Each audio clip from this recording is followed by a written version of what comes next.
Welcome to The Elephant. This is episode 5, and today I want to be talking about Maha food victories and RFK's initiative to make America healthy again, how it's going, how they're winning, and I really just want to shed light onto the major food companies and some of the dyes that they are banning from our most commonly used products and our grocery store shelves, how they're going to change within the next few years. Number one is Nestle. June 26th of this year, they announced that they were going to remove the chemicals from their products. Their deadline goal is mid 2026 ish. So the FD&C synthetic dyes, red 40, yellow dye 5 and 6, blue dye 1 and 2, the food, drink, and cosmetic certified dyes are going to be removed from not only our makeup, but what we drink, what we consume. And these right here, these red 40, yellow 5 and 6, 1 and 2, or as an overall linked to hyperactivity, allergies, and possible cancer risk.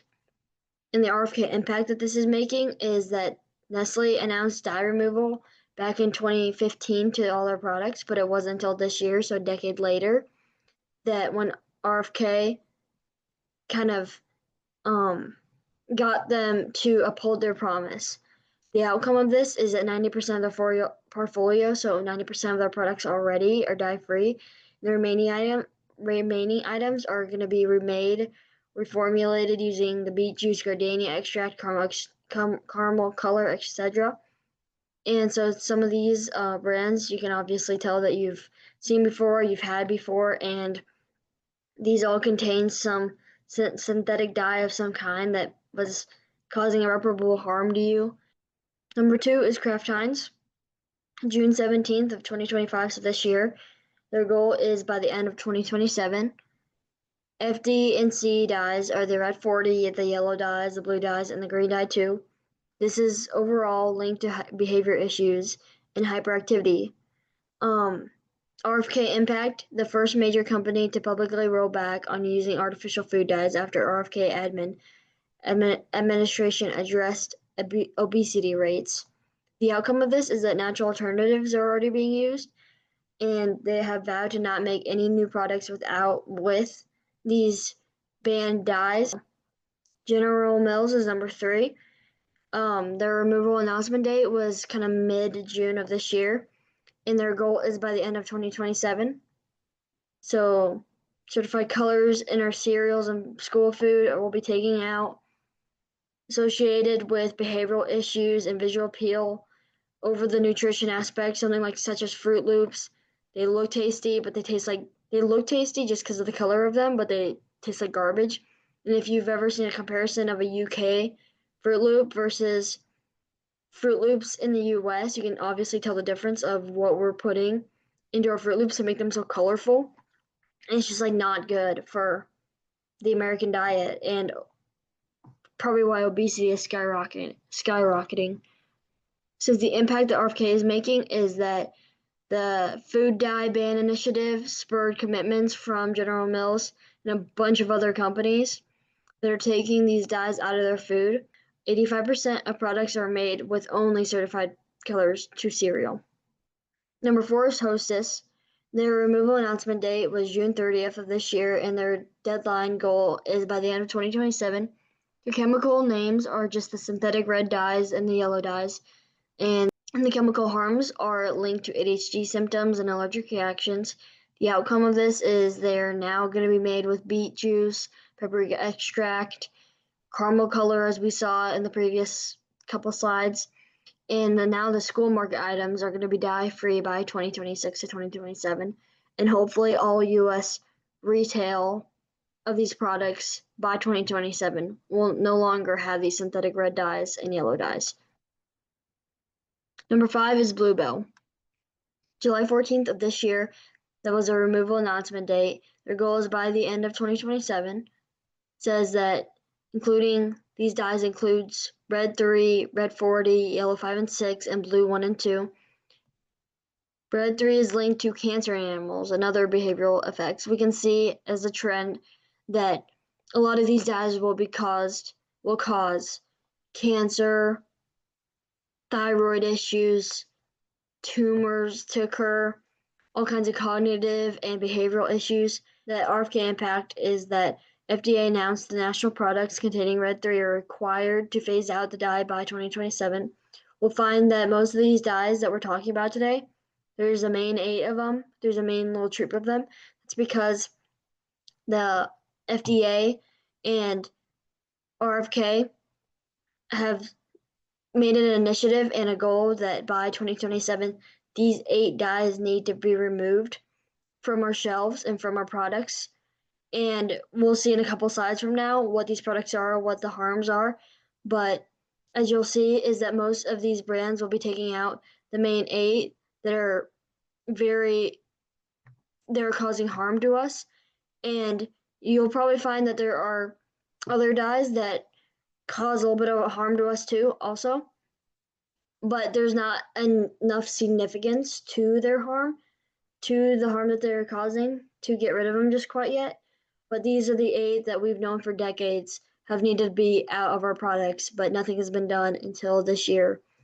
So it's crazy. And the outcome of this, Bluebell taking the dyes out of their products, is that ice cream industries across the country, including Bluebell, have made this a priority. And today, some of the Bluebell products are already made free from artificial flavors.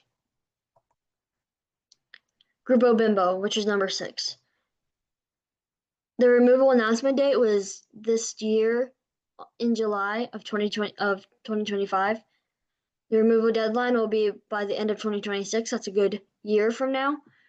That hopefully all these products will have everything removed, like the red 40, yellow 5 and 6, and blue 1 and 2. As I said, the chemical harms are kind of the same across all boards, but we'll kind of dive deeper into them in the next slide. It says the RFK impact is that it made a priority that by the end of 2027, all food companies have no harmful dyes in their food. The outcome is that the breads, tortillas, bagels, etc. are artificial flavors, are color-free, and artificial flavor-free. And the mission is that by 2030, not only are they going to make a 180 in terms of taking all those food synthetic dyes that cause harm to Americans out of their products, but they want to go into a nutritious and simple, clean way of eating with a lot lower ingredient lists than the 80 that we see now when we turn over the pack of bagels or the Takis. And I think it's going to be really interesting to see what our future is with shopping and getting products. So let's just dive deeper into these kind of 8 different food dyes that are being banned by the FDA and this initiative. So what are they exactly?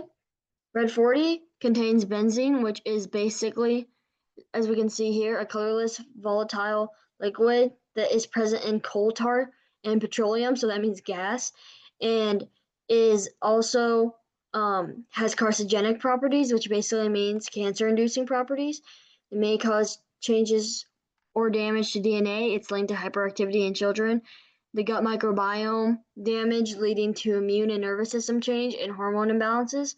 Foods containing can be Skittles, Pepsi, M&Ms, Gatorade, Doritos, Mountain Dew, all things that the average American I always see have in their pantry. So Red 3, iodine, plays a major role in Red 3. It is linked to damage in thyroid, which leads to thyroid cancer. There's hormone imbalance issues, weakened attention span, and back then it was banned in cosmetics in 1990, but we still consume it.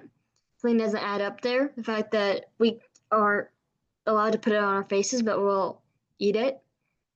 Yellow 5 and 6, behavior changes like restlessness, depression, difficulty sleeping, allergic reactions, cause hives, rashes, and can damage genetic material and increase likelihood of cancer.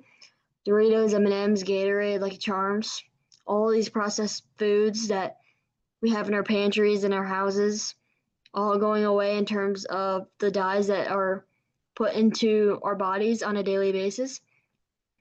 Blue 1 is a sign of signs that there have caused tumor formations in excess. Allergic reactions can happen, organ issues and bronchoconstriction, which basically means the lungs, like your lung development, your breathing can constrict, which means basically tighten up and can cause wheezing, coughing, and just tightened airways. Blue 2, brain tumor connection and increased hyperactivity.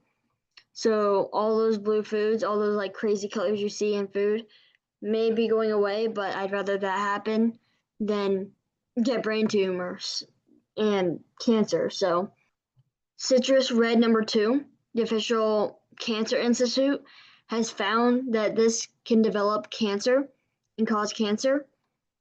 In 1956, it was used to color orange peel skins, not to be ingested. And animals have found bladder tumor formations in citrus red number 2. The fact that we are putting this over our oranges to make them look like super vibrant, but that goes into our bodies is like somebody like inhaling pain fumes.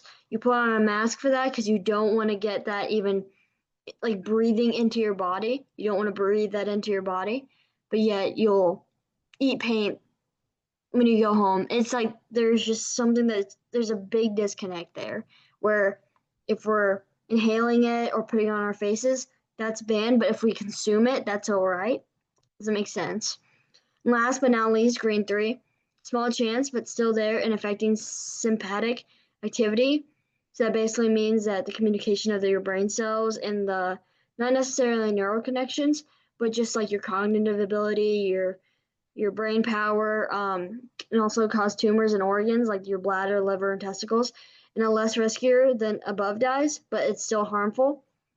And we just need to take into account that all these food companies, they weren't really regarding our health until just this year, where they would rather make a buck than protect us from these.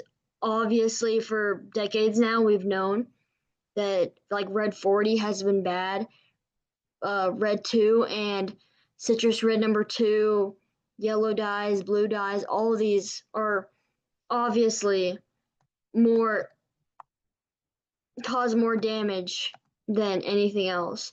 And so props to Make America Healthy Again winning, and props to RFK for doing what he needs to do and banning these artificial dyes from these major food corporations.